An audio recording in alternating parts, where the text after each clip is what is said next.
국민적인 공분을 사고 있는 16개월 정인이 학대 사망 사건 소식입니다.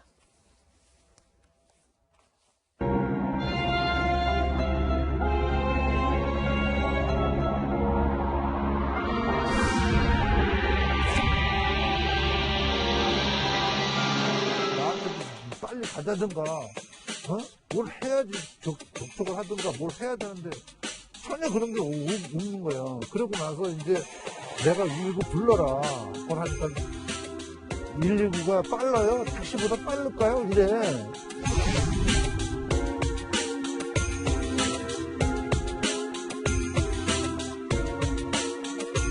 아동학대로 가정하기는 어려운.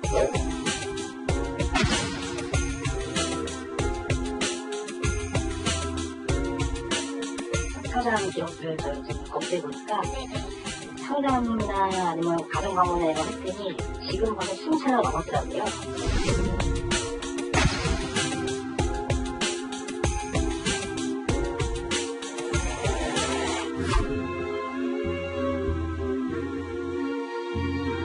외력에 의한 복부 손상은 어떻게 소명하셨어요? 숨지는 아기에게 하실 말씀 없으세요?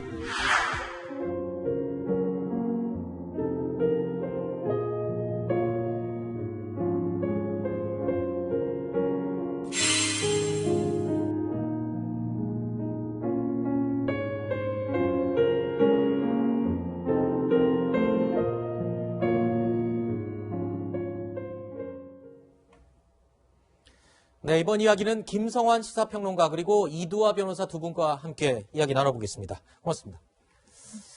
자, 지금 지난해 10월 13일이었죠. 입양한 지 불과 9달 후에 지난해 10월 13일입니다.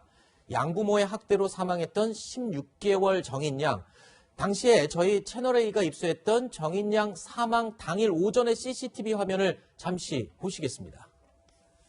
자, 영상을 보면요. 이날 오전 9시 40분에 양모의 집에서 바닥에 무언가 떨어지는 소리가 여러 차례 반복됐다는 이웃 주민의 증언이 있었던 날입니다. 그리고 40분 뒤쯤에 친딸을 어린이집에 데려다 주고 오는 양모의 영상입니다.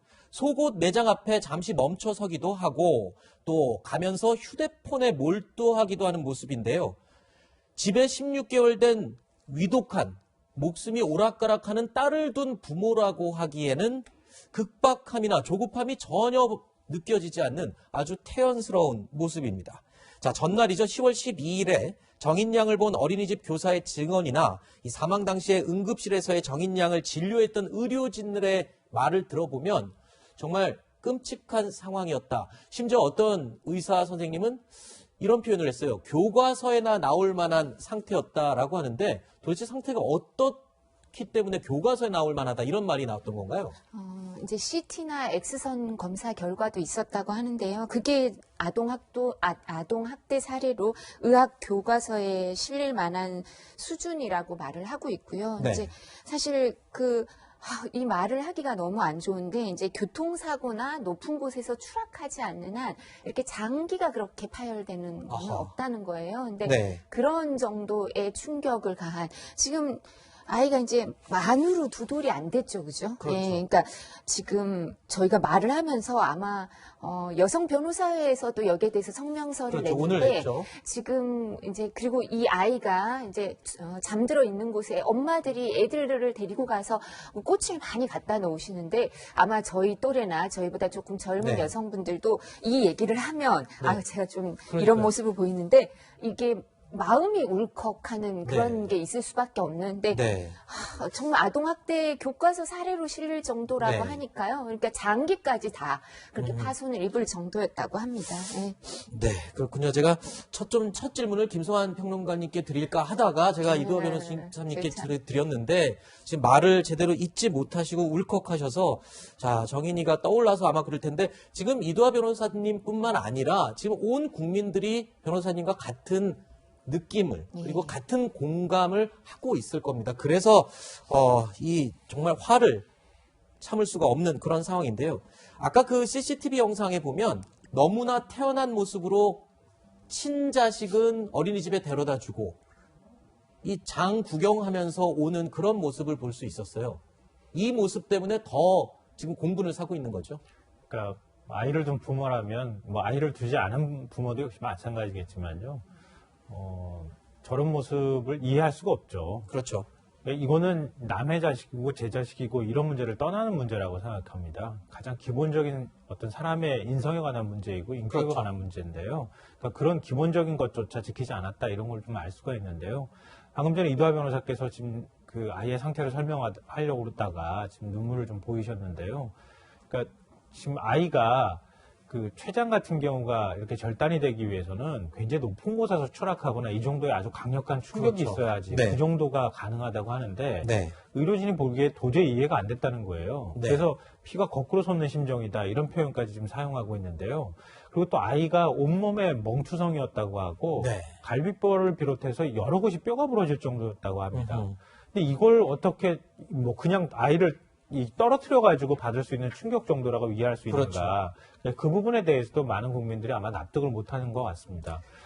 그리고- 예. 네. 말씀하시죠. 아이를 입양을 한 부모가 더군다나 입양 모임에 참석을 하기도 하고 네. 또 입양 아동을 방송 TV 프로그램으로 보여주는 그런 네. 프로그램에 그 출연을 해서 입양은 부끄러운 게 아니다.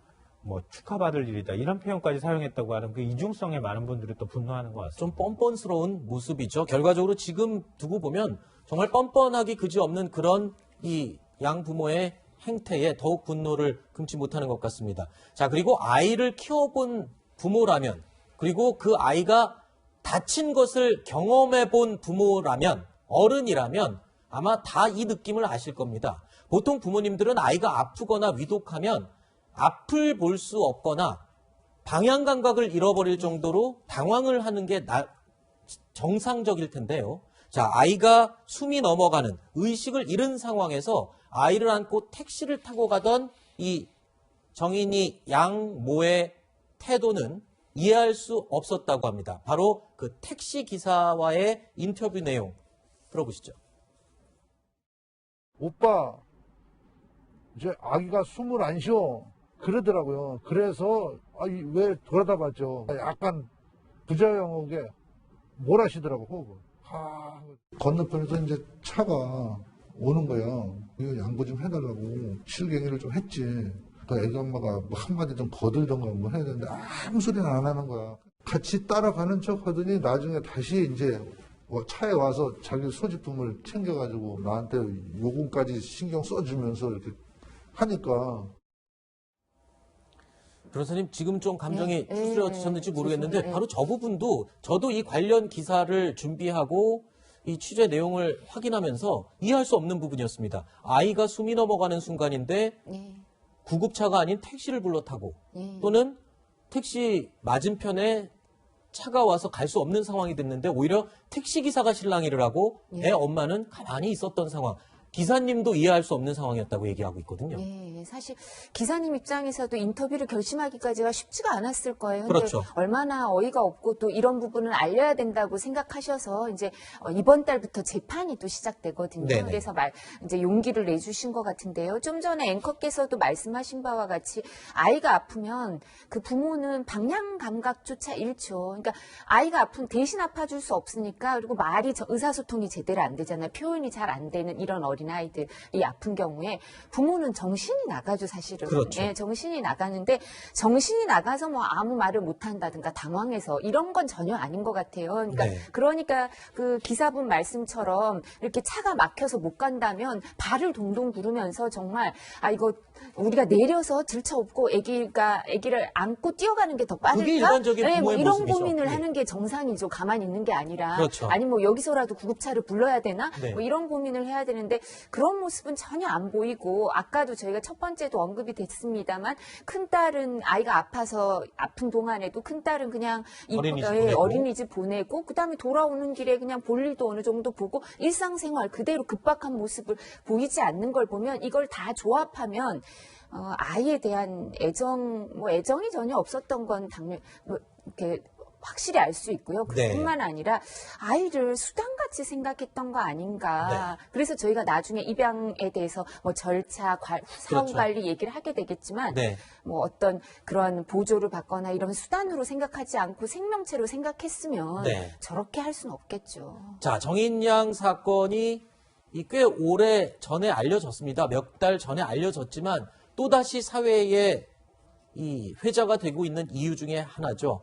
자, 3번이나 아동학대 신고가 있었고 경찰서에 접수가 됐지만 이 3번이 모두 묵살이 됐기 때문에 정인양을 살릴 수 없었던 게 아니냐라는 지적이 나오면서 또다시 국민들이 분노를 하고 있습니다. 자, 이 부분이 가장 저도 이해할 수 없는 부분이었습니다. 3번의 경찰 신고가 묵살된 이유 중에 경찰의 설명이 이랬습니다. 어디 뼈가 부러지지 않았기 때문에 아동학대 신고로 처리가 안 되고 그냥 접수가 묵살이 됐다. 전 이 부분이 제일 이해가 안 됩니다. 자, 16개월 된 아이의 뼈가 부러져야지 아동학대로 인지를 하고 수사하는 게 경찰입니까? 뭐 경찰의 조치는 뭐 납득이 안 되고요. 뭐 경찰이 적극적인 수사 의지가 있었느냐 이런 부분에 대해서 의문을 제기하는 분들이 굉장히 많습니다. 네. 말씀하셨던 것처럼 그런 부분도 해당이 되는 거고요. 그러니까 학대라고 하는 게 기본적인 어떤 성격상 특히나 이제 영아를 학대하는 경우에는 영아는 말을 못 하잖아요. 네. 내가 아파도 아프다고 얘기를 못 하는 상황이잖아요. 그렇죠. 그리고 학대 신고가 접수됐다는 얘기는 이전에도 굉장히 많은 학대가 있었을 가능성이 굉장히 높다. 이거를 증명해 보이는 거거든요. 그러면 첫 번째 학대 신고가 왔을 때 바로 분리 조치가 되거나 네. 경찰이 수사할 때 그냥 단순히 아이의 몸에 있는 상처만 확인하는 정도 수준의 수사를 하게 되면 네. 그러면 제대로 된 증거를 확보하기가 굉장히 어렵다는 거예요. 네. 그러니까 제일 먼저 취해야 될 조치가 학대 부모와 아이를 빨리 분리 조치하는 것하고 네. 그 다음에 경찰이 그 주변을 굉장히 넓게 수사를 해야 되는 거예요. 그렇죠. 그렇죠. 그렇게 해서 학대 의심 정황이 있는지 없는지를 철저히 확인하는 과정이 필요했을 텐데 네. 그런 과정 없이 아이의 양부모의 얘기만 듣고 네. 양부모가 뭐 얘는 이래서 이렇다 저는 저래서 저렇게 상처를 입은 것이다. 멍좌국에 대해서 마사지를 해준 거다. 네. 저는 그 부분이 그런- 이해가 안 돼요. 그런 경찰이 식으로 어떻게 하는 그런 얘기- 말을 들을 수 있을까? 그러니까 그걸 그대로 믿어버렸다는 네. 거예요. 이게 상당히 심각한 문제고 네. 예를 들어서 경찰이 수사를 하는 단계에 만약에 신고 들어왔다고 오늘 당장 뛰어가는 건 아니잖아요. 그렇죠. 그럼 그 사이에 멍자국이 사라지면 별 문제 없네요. 이러고 그냥 판단해버린다는 거예요. 네. 그런 게 총체적인 문제가 같이 결합돼서 이번 문제가 나왔다. 네. 이렇게 보입니다. 자, 온라인 커뮤니티 등을 통해서 이 정인양의 입양 전후 사진이 또 알려지면서 정말 많은 사람들이 더 안타까움을 금치 못하고 있습니다. 정인이가 입양되기 전에 7달 동안 미리 돌봤었던 이 위탁모의 인터뷰 내용이 있습니다. 들어보시죠.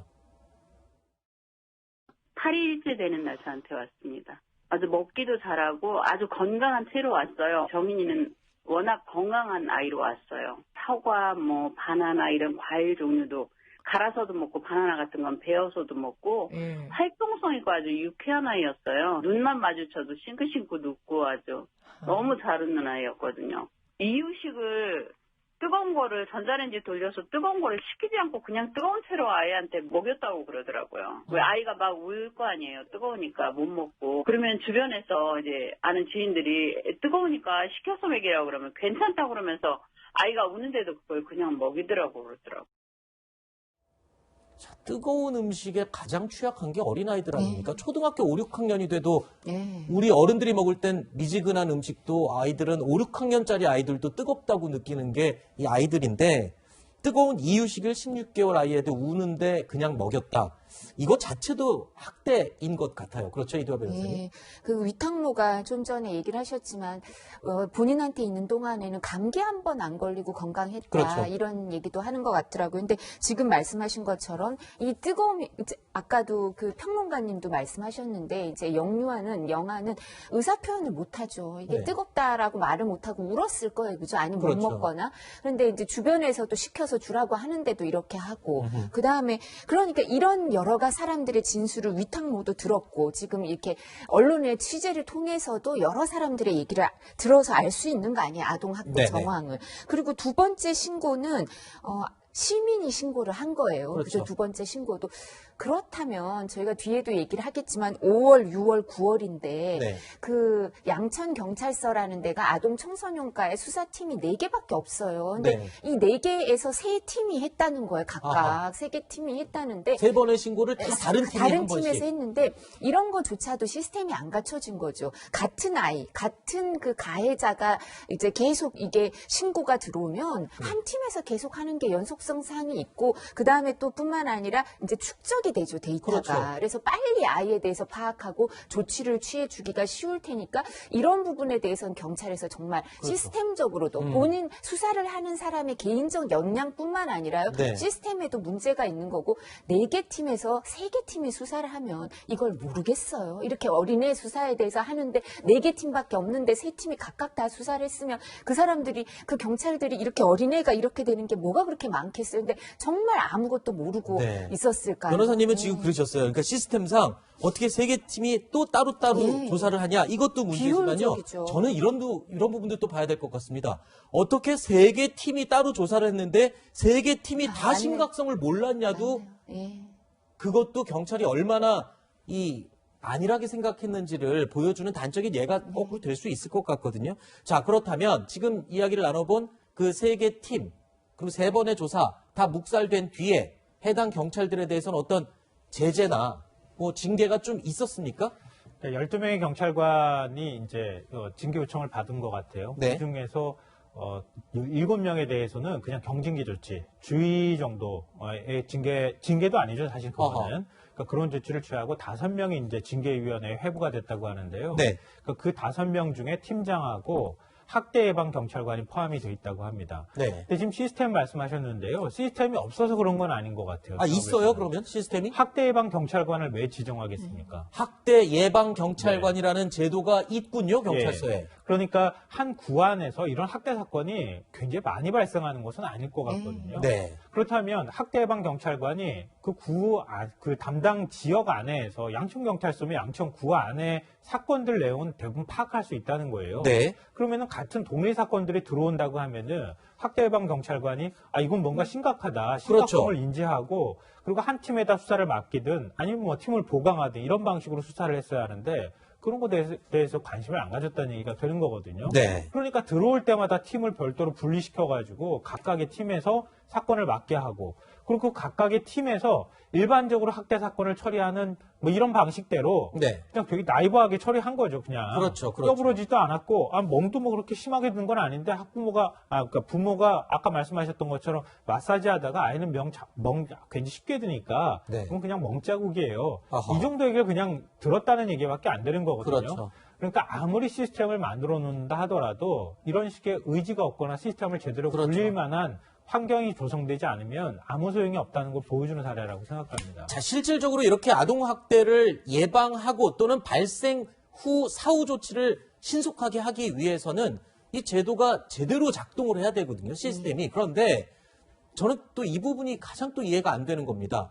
아니, 보통 그냥 어린이 2명이 다툼이 있어도 둘을 분리해 놓기 마련인데 이 말 못하는 이 어린아이가 부모에게 학대가 의심이 되는 상황에서 부모와 아이를 분리해 놓는 조치, 이게 왜 취해지지 않는 건가요? 아예 그런 조치가 없나요? 어떻게 된 겁니까, 도대체? 이제 올해 3월부터는 그게 이제 즉각 분리 제도가 들어가서 이 부분이 조치가 취해지는데요. 올해 3월부터요? 근데 우리가 그런 게 있었어요. 이제 아동 학대나 가정 폭력 문제에 대해서 수사기관이 되게 소극적이었어요. 근데 이제는 점점 이제 시스템이 정비가 되고 있는 단계지만 네. 아직 그 현실과 그다음 법 제도의 그 조화가 안 이루어지는 거고요. 아까도 말씀드린 것처럼 사실은 이 이제 아동 학대 담당관이 있다고 하더라도 사람이 다 파악을 못할 수 있기 때문에 이렇게 5월, 6월, 9월 해서 경찰 내사 종결이 2건이고 불기소 의견 송치가 1건이고 이러면 피해자가 동일하거든요. 그리고 가해자도 동일하잖아요. 그렇죠. 이렇다면 이게 시스템을 만들어서 이 사건에 이게 계속 중복이 되는 사건 아니에요. 그렇죠. 그렇죠? 그리고 내사 종결을 했다 하더라도 수사기관은 떠요. 내사 종결한 사건이 네. 있다는 게. 그렇다면 이거는 그냥 개인이 이걸 파악해서 하는 게 아니라 이 시스템이 돌아간다면 사실은 그렇다 그렇다면 이 문제가 심각하다. 이게 계속 중복되고 있으니까 여기에 네. 대해서는 더 주목해야 된다. 이런 게 정비가 돼 있어야 되는 게 당연하고요. 네네. 그리고 이 즉각분리제도에 대해서 지금까지 말씀드렸던 것처럼 가정폭력이나 아동학대 이런 거는 사실 집안의 내적인 문제라고 생각해서 공권력이 투입이 되지 않는 게 되도록이면 바람직하다. 그리고 거기에 대해서 너무 이렇게 이제 그 초기에 그리고 냉정한 그 법제도가 먼저 들어가고 나면 가정이 다시 이제 재결합이 되는데 어려움이 있다 이런 사고방식도 좀 있었던 것 그게 같아요. 좀 오래된 옛날 사고방식이잖아요. 요즘은 사고방식이고 그러면 안 되죠. 그건 약간 유교적인 사고방식의 그렇죠. 부정적인 네네. 거죠. 이제 전통일 수 있는데 가부장적인 그렇죠. 그러니까 이렇게 어른한테 맡긴다. 네네. 아이는 이런 생각인데 이제는 아이의 문제 그리고 가정 폭력의 문제를 그 가정에 맡겨둘 수만은 없어요. 네. 그래서 이제 이 부분이 좀 적극적으로 돼서 원래는 법제도도 이제 도입이 돼서 즉각분리 제도가 되겠지만 그렇지만 이런 문제도 사실은 내사 종결을 해버리거나 이렇게 되면 소용이 없는 거기 때문에 네. 그 현장에서 일하는 분들의 인식이 조금 더 적극적으로 바뀌고 네. 그리고 적극적으로 행동해도 거기에 대해서 어떤 페널티나 비난이 가해지지 않고 거기에 대해서 네. 격려를 할 수 있게 그런 부분에 좀 전환적인 노력이 있어야 되죠. 그러니까 양천 경찰서장 이런 분이 중요한 거예요. 네. 이분이 경찰개혁 추진 TF 팀장이고 혁신기획조정 담당관이다. 개혁, 혁신을 담당하는 그러니까 사람인데. 내부에 있는 사람들이 보수적이고 알겠습니다. 이럴 때 이런 분들이 나서서 책임을 져줬어야 되죠. 예. 자, 지금 우리 나와서 얘기해 주시는 두 분도 빨리 인식이 바뀌어야 된다. 시스템도 시스템이지만 이걸 운영하는 사람들의 인식과 개념이 좀 바뀌어야 된다라고 하는데 이런 거를 바꾸는데 좀 도움이 될 수 있을까 모르겠습니다. 요즘 온라인상에서요. 정의나 미안해 해시태그 운동이 아주 활발하게 벌어지고 있습니다. 방탄소년단의 지민을 비롯해서 김원효, 심진화 부부, 신혜라 씨, 이민정 씨, 고소영 씨, 또 메이저리거 유현진 씨 부부 등이 다 동참을 해서 이렇게 정의나 미안해라고 하면서 사회적인 동참과 인식 전환을 좀 촉구하는 이런 운동이 벌어지고 있습니다. 이게 또 정치권에도 번졌어요. 정치인들이 또 가만히 있을 수 없겠죠. 이런 거에 또 빨리 이 발을 담그잖아요. 근데 법은 항상 사회를 좀 뒤늦게 따라가거든요. 네. 그냥 법이 안정적으로 뒷받침해주는 거니까요, 사회를. 그러니까 법은 조금 늦게 바뀌는 측면이 있기는 합니다. 네. 그런데 정치는 빨리 가야 하거든요.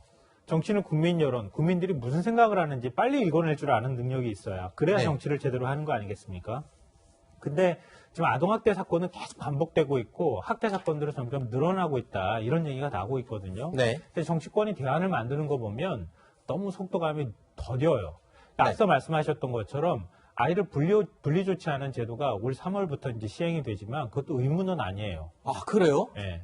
그것도 의무적으로 분리 조치할 수 있는 건 아니에요. 아니, 그러니까 권한이 정치인들이 없다는 지금 얘기예요. 쉽게 저런 거 말하면. 해시태그 운동 빨리 참여하는 것보다 그런 법을 빨리 바꿔줘야 되는 게 역할 아닌가요? 지금 아동보호 관련되어 있는 법안이 90여 건이 지금 발의가 되어 있는 상황이라고 하는데요. 네. 관련 내용이 올라오면 그냥 다 폐기되는 거예요. 계속 이런 일들이 반복되어 왔다는 겁니다. 물론 아무것도 안 한 건 아니에요. 그동안에 조금씩 아동학대에 대해서 법이 처벌이 좀 강화됐거나 네. 아니면은 아이들이 학대받지 않는 제도적인 보완 장치들이 계속 만들어져 왔던 것은 사실이지만 네. 이렇게 중대 사건들이 발생했을 때 그 사건을 막을 수 없다고 하는 것들을 계속 또 우리가 확인해 왔다는 거예요. 네. 그러니까 이번에 이런 해시태그 운동에만 그냥 참여하는 수준이 아니라 네. 지금 올라와 있는 발의되어 있는 법안 가운데 의무적으로 아이를 분리하는 조치에 관한 문제라든가 아이를 어떻게 보호할 것에 관한 문제인가 처벌을 어떻게 할 것인가 네. 이런 부분에 대해서도 좀 깊이 있게 고민해서 이번에 대안을 만들었으면 좋겠습니다. 알겠습니다. 자, 정의나 미안해 해시태그 운동, 연예인들과 일반 국민들이 아주 뜨겁고 열화와 같은 성원을 보내고 있습니다. 정치인분들은요, 해시태그 운동 참여하는 것도 좋지만 빨리 지금 산적해 있고 통과 안 되고 버려지는 이 아동학대 방지를 위한 법안들 먼저 처리하시고 해시태그 운동 참여하시기 바랍니다.